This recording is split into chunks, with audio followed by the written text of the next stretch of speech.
বিয়ে করে ঘরে নতুন বউ নিয়ে এসেছে, বউকে একটু মাছ মাংস না খাওয়ালে হয়? এই যে 500 টাকা নিয়ে এসেছি, বাড়িতে একটু ভালো মন্দ বাজার করে নিয়ে যাব আজকে। আরে এ তো এই বোকা মদনটা এসেছে, আজ ধান্দা করে ভালোই লুটবো আমি। হ্যাঁ দাদা বলো, মাছ নেবে তো? মাছ নেব, তুমি বরং আমাকে ভালো দেখে একটাই মাছ দাও।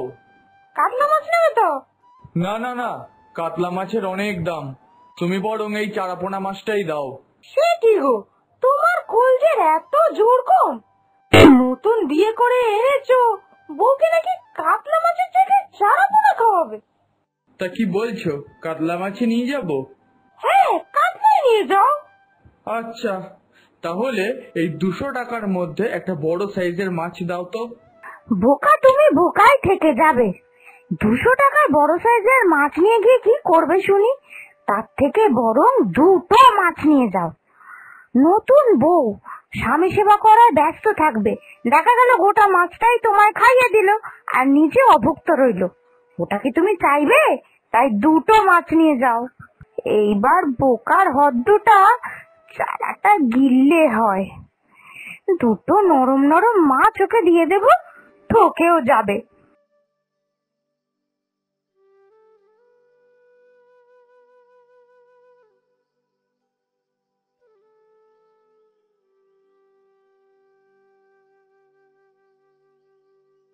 এই যে বউ, এটাই হলো তোমার নতুন ঘর, আজ থেকে এটাই তোমার সংসার।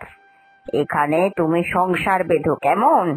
এই কুড়ে ঘরটা আমার নতুন সংসার? তাহলে এটা শুধু আমার কাছে ঘর নয়, এটা হলো আমার কাছে মন্দির।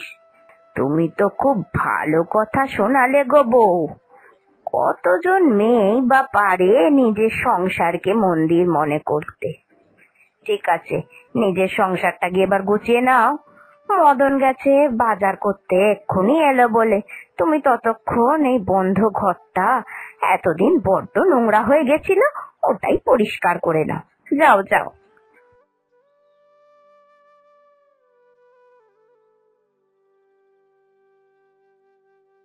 ওই দেখ, বোকা মদনটা আসছে রে। তা যা বলেছো দিদি, একটু মজা করবে নাকি? আমি দেখেছি ও বাজার থেকে দুটো মাছ কিনে এনেছে। চল একটা মাছ ঝেড়ে নি। চুরি চামারি করবে নাকি?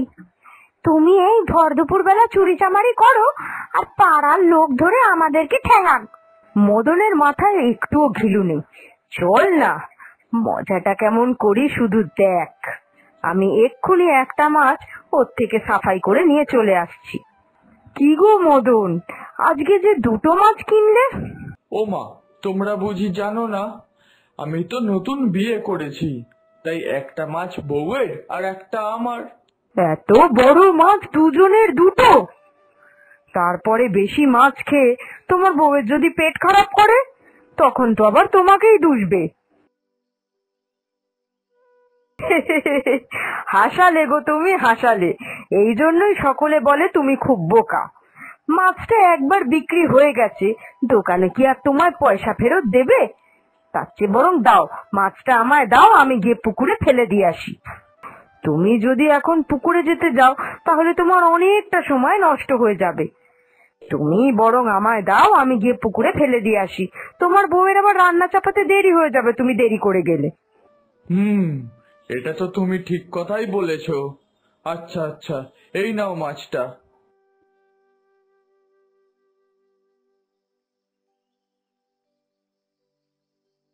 তোমার এই সময় হলো বাড়ি আসার? আমি সেই কখন থেকে অপেক্ষা করছি।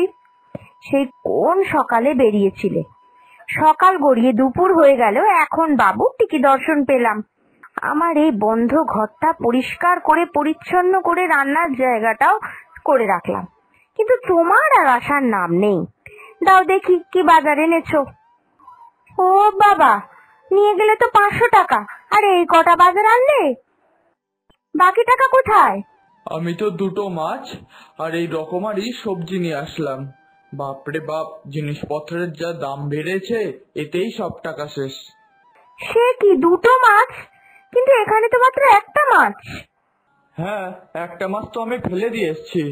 ওই 3 বাড়ি পরে ঘোষাল গিন্নি আছে না, ওই তো আমায় বললো তোমার জন্য একটা ভালো মাছ নিয়েছিলাম, কিন্তু ওটা খেলে তোমার যদি পেট খারাপ হয়, সেই জন্যই আমি ঘোষাল গিন্নিকে দিলাম। ওই বললো পুকুরে ফেলে দেবে। বুঝেছি, তোমার সরল মনের সুযোগ নিয়ে তোমাকে ঠকিয়েছে। কিন্তু আমি তো আমার বরের অপমান মেনে নেব না, এর বদলা আমি নিয়েই ছাড়বো। ছাড়ো তো, নতুন বউ এসব বদলা টদলা কি? সে পাপ করেছে, ফল একদিন নিশ্চয়ই পেয়ে যাবে। তুমি এসব কথা নিয়ে বেশি ভেবো না, যাও গিয়ে রান্না চাপাও তো। বর আমায় যতই বলুক চুপচাপ থাকতে, কিন্তু আমি তো চুপ করে থাকবো না, এর বদলা আমি নিয়েই ছাড়বো। আমার অমন বোকা শোকা সরল বরকে সবাই মিলে এতদিন ঠকিয়ে গেছে, আজকে প্রথম বিয়ে করে এসেছে, তারপরেও ঠকাচ্ছে। এইরকম যদি ঠকাতেই থাকে তাহলে মানুষটা সারা জীবন ঠকে যাবে, তাই উচিত শিক্ষা আমায় দিতেই হবে।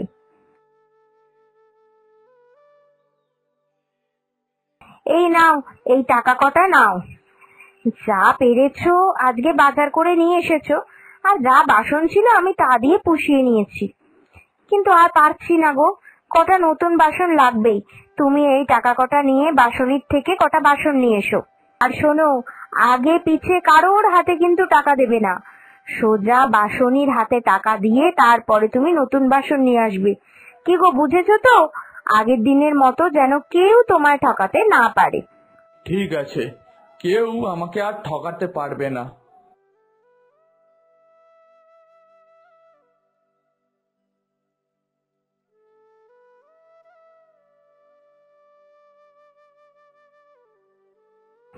ওই দেখ, বলদটা আবার এদিকে আসছে। তুই ঠকিয়েছিস প্রথমবার, এবারে গিয়ে আমি ঠকাবো।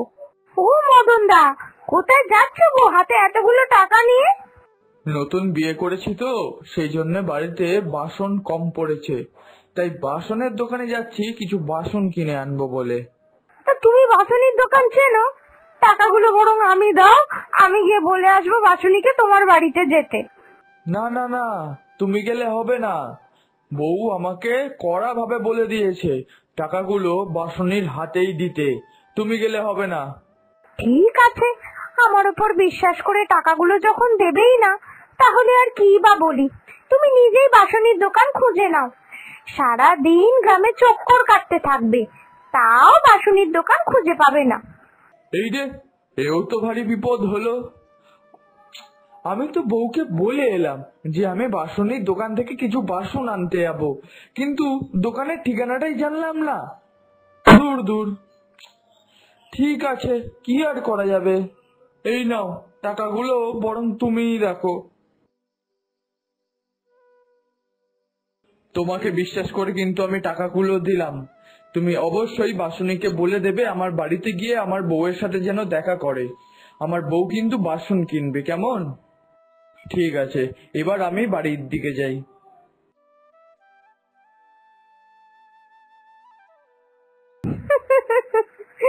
বোকা মদন আবার বলদ হয়ে গেল। কি গো, তুমি এখানে? কি ব্যাপার?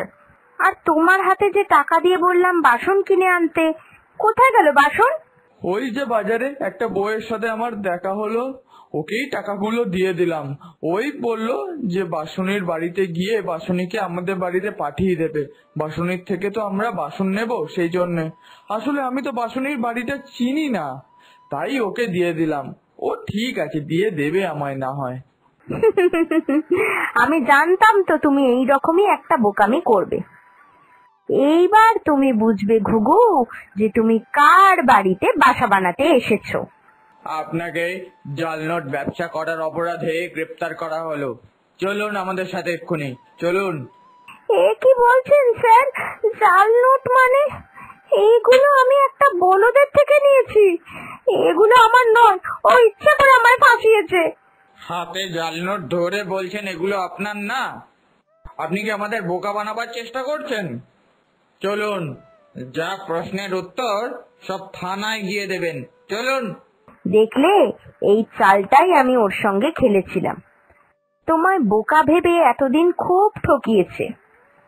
এরপরে ওই বোকা বরের চালাক বউ চলে এসেছে, দেখি আমার বরকে কতজন ঠকাতে পারে।